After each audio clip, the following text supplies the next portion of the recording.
Chipotle and 2XKO.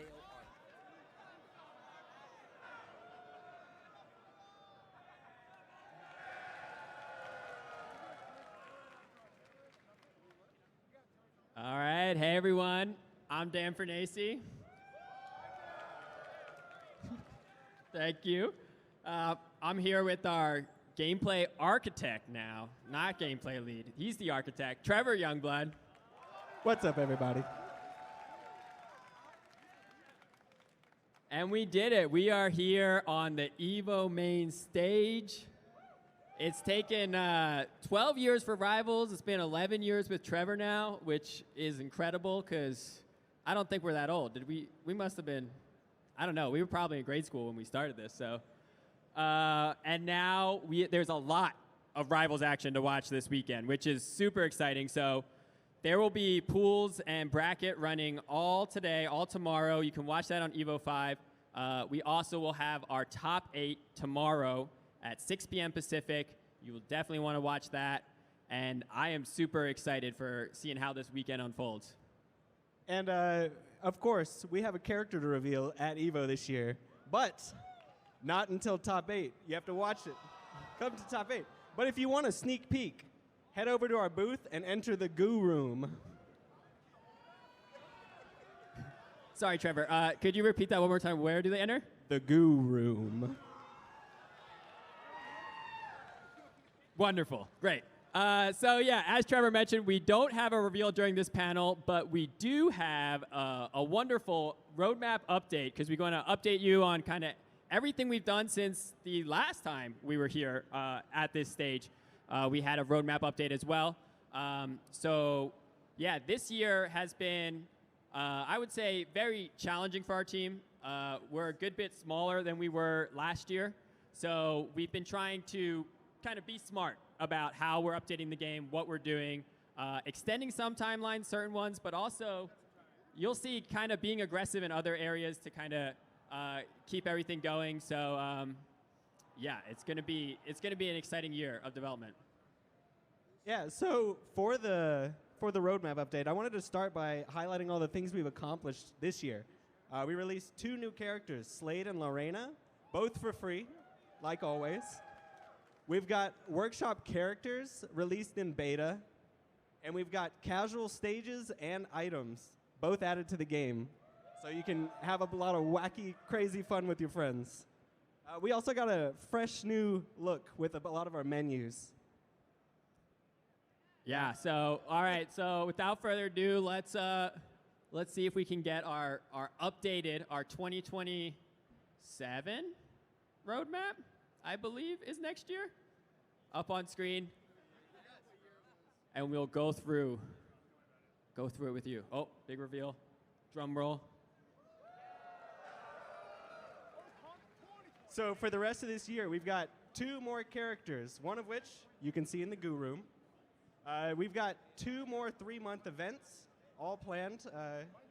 We've got workshop characters and workshop items coming out of beta and into the main game. Yeah. Yeah, so 2027, obviously the big change up. This next year features our first, I don't know how I want to word it exactly, our first killed feature, our first abandoned that we've ever put on a roadmap. And that feature is called Legendary Skins. So this is both for a gamer reason and a business reason. We have decided that we are replacing the idea of legendary skins, which were meant to be these big skins where we change an existing character into someone else. It was going to have its own VO, its own results, just like a bigger, more exciting skin. With the work that goes into that, we have decided that instead of doing legendary skins, we are going to do what we're calling remix rivals, which if you've played other games, they're sometimes called Echo Fighters, something like that. So the idea is it will share many animations, the same rig as an existing character, but it will be a new character. It will not be just a skin. So on screen there, you saw Renburn. That is not necessarily a reveal for the character Renburn. That is the first target. We'll see how a second Zetterburn feels. before we fully commit to that idea. But that's the gamer reason. It's just more fun to have more characters. The business reason is that we've made a lot of skins in Rivals 2. And no matter how much time the artist spends on the skin, no matter how many articles we change, the ones that sell the best are the ones that come out at the same time as a new character. That's kind of when a lot of people come back. So going into next year, we were already looking at doing less characters. We were going to go down to 2. We said, hey, wait a second. We make our most money every time a character comes out, which right now is 4 times a year.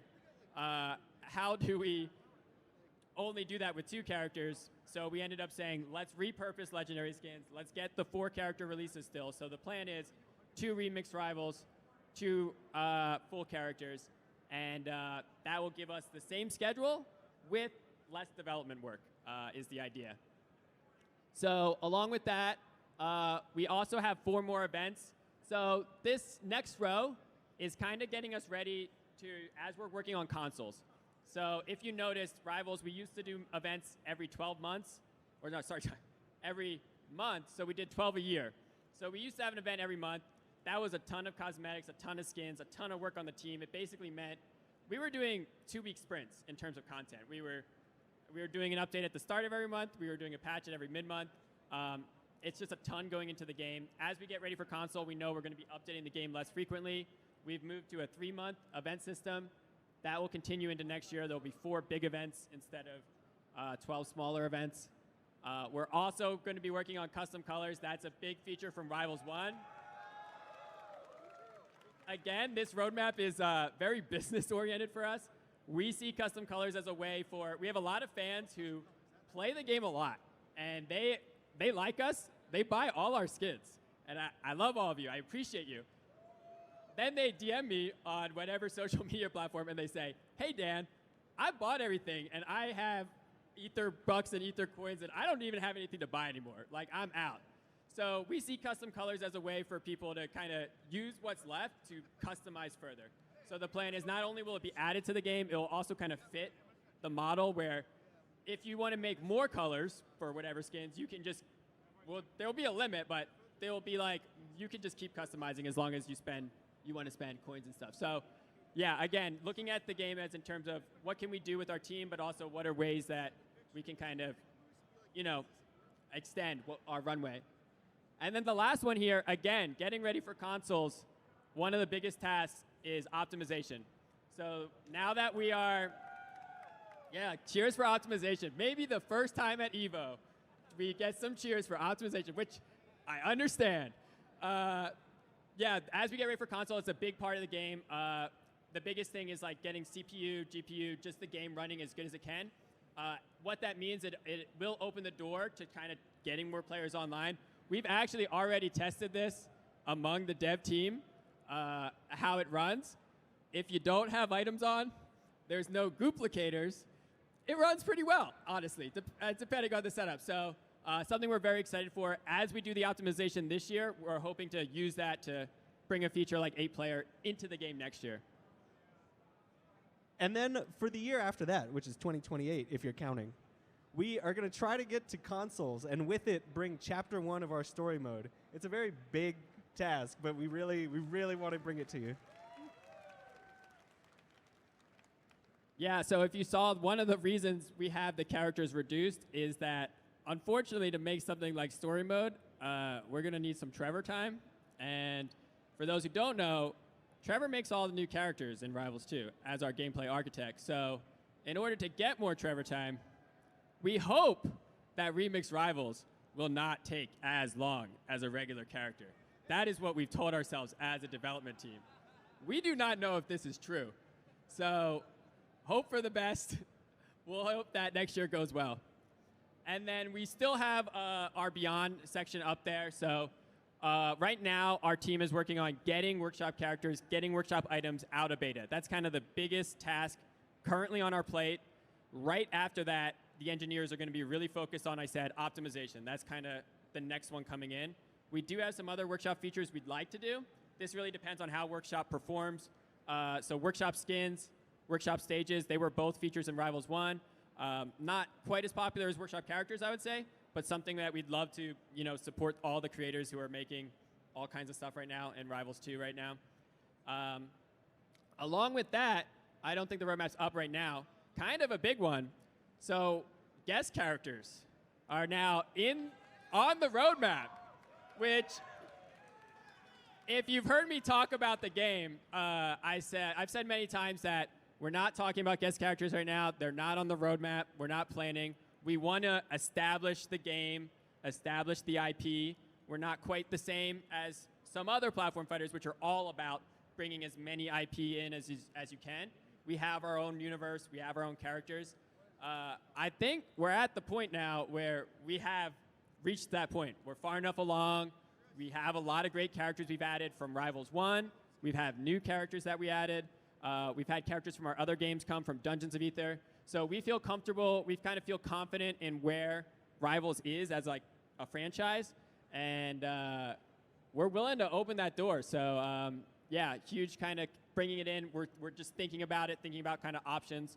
So then the last thing on the roadmap there, it was buddies. For those who played Rivals 1, yeah, that should stay on Beyond. It should honestly stay there. That feels like, that's the one I say where it feels like we have our priorities in place, that buddies is still there. I will say, I mentioned it last year, I'll mention it again, the design documents for buddies for Rivals 2 are just absurd. Complete insanity in terms of how crazy ideas we have around what we could do with buddies. Maybe they'll see the light of day. It would be great. It would be great if they do. Right now, they sit in Beyond. Maybe it'll eventually come. So that is the entire roadmap. And with that, I'd like to open it up to some Q&A, do some questions. You can ask a question to me or Trevor. Because we also just announced that we are open the door to guest characters, if you'd like, with your question, you can also throw out a character suggestion. Also, you'll raise your hands if you want to ask questions. Production will come around and bring a mic to you. Yes, and again, just a suggestion. Like, as if you can tell, in terms of being a fan for balance, we do not have to legally take any of your suggestions. So me and my viewers, this is Soulbird Guy. I'm Soulbird Guy, by the way. Hi, guys.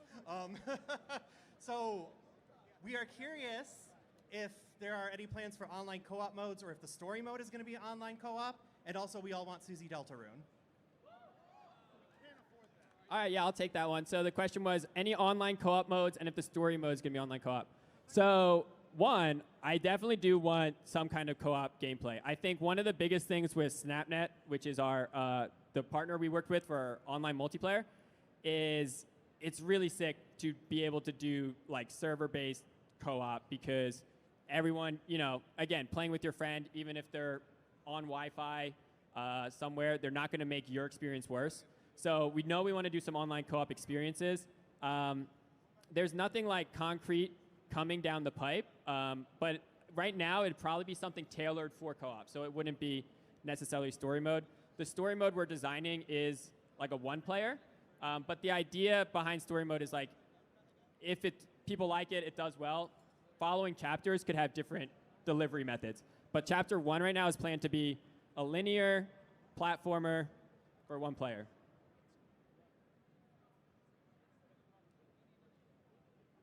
Hello. I have a quick question. With having 2 characters next year and 2 remix characters and considering guest characters, is it still a priority to have all the returning characters from Rivals 1 come back?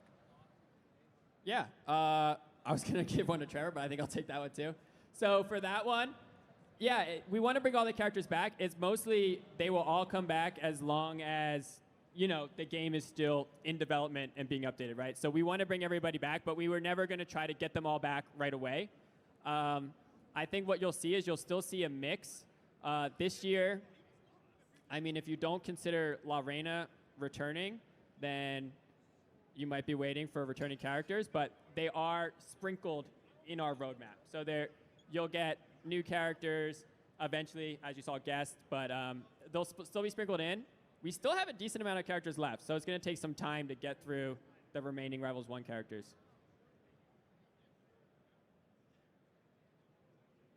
Hello. I'm going to open the floodgate of asking for characters. I'm a huge fan of Celeste. Do you see Madeline maybe being part of that future? We cannot confirm or deny any characters, but any suggestions for guest characters are always welcome. And also, I love Celeste, so. Yeah, I looked at Trevor because I know he played through Celeste. I don't even. If I looked at Steam, I think I have 2 hours, and that's probably because I rage quit at some point.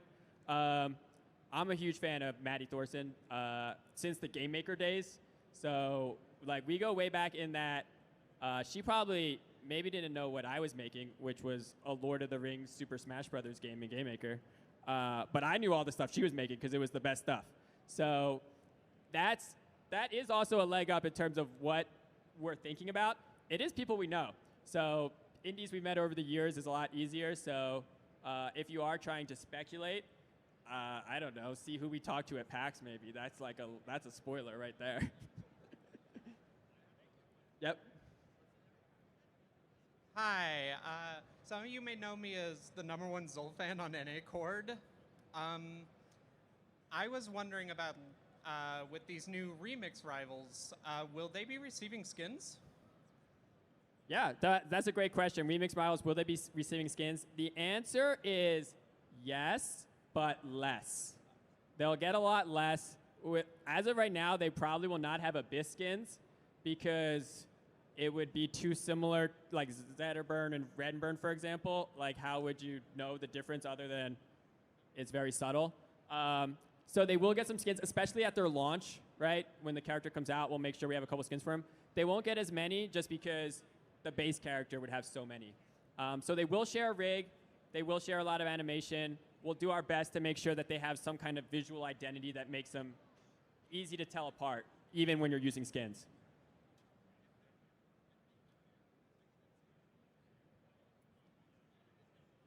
Ask my question. Oh, okay. Hello. I have a question. In your plans for optimization, do you have any plans about online networking? Because that's kind of been something where, like, person to person, the servers have been interesting and things have been different person to person. And I'm wondering if optimization is coming with online changes. Maybe peer-to-peer rollback, but I know that's a massive thing. Yeah. So the question about optimization and online play. So yeah, there's kind of 2 things happening in there. One is optimization, CPU optimization in general should help a lot of people online, right? So I think a lot of people, depending on your setup, yes, some of it is connection, but some of it is that right now Rivals 2 is way more demanding to play online than it is locally, and that's because of how we're doing rollback. It's basically more demanding, right? Whatever the rollback frames are, that's how many times more demanding it is on your PC to run an online match. So just that kind of optimization is going to have a lot of people who might be able to play locally right now, but they feel like they get lag no matter what server they're on. That's an improvement that we're working to make out the gate. And then in terms of servers themselves and kind of that infrastructure, yeah, right now it's like routing can kind of cause people issues. So that's why even if the server's close to you, you might have a better connection to another one. We're always looking to make improvements with that, but we don't have like a architecture change in mind right now or anything. We're still planning on kind of operating with the team we have now. But I do think, honestly, getting our CPU performance improved is going to improve online by a lot.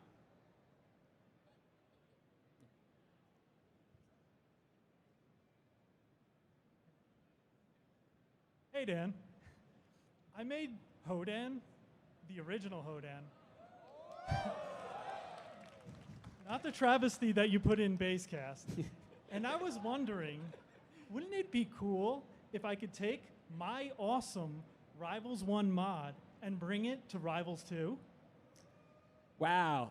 Thank you, random citizen, with that very real and not planned question about a very specific feature that may or may not exist. I think maybe we could roll a trailer that might answer that question for you. Ever wanted to play Rivals of Aether 1 Workshop, but do it from the polygonal comfort of Rivals of Aether 2?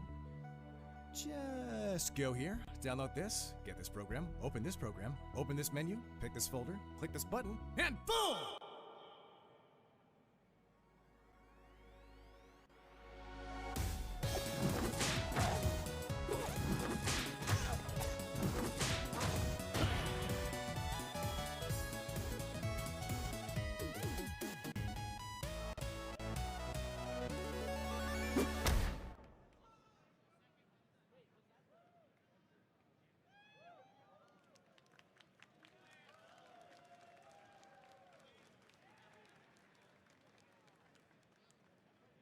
Yeah, so that is our a new tool that is actually out today. It's still in beta, so it is a exporter for Rivals of Aether 1 mods that can kind of get you started, right? Right now, the tool is still being worked on. It's not perfect. You're not going to get all the special moves and all the custom scripting that you might have done, but it does. It's honestly pretty sick in kinds of how it can get you started if you want to bring a Rivals 1 workshop character to Rivals 2. It'll get all the attacks, all the animations organized for you, put them all into flipbooks, really kind of shave off a good amount of development time that it would take to port a character. So that tool is going into beta today. You'll be able to download it later today. There also should be, I hope, a 2D Hodan going up on the Steam Workshop, our developer Joe's account, so not Trevor's account this time, because Trevor's right here, not uploading a character. On Joe's account. That should go up today. I really hope it does. If not, it'll be up soon. You can kind of see how the tool works. And that is hopefully going to add even more stuff to the Rivals of Aether 2 workshop. And with that, that's our roadmap update. Thank you so much for watching, and look forward to more Rivals. Thank you.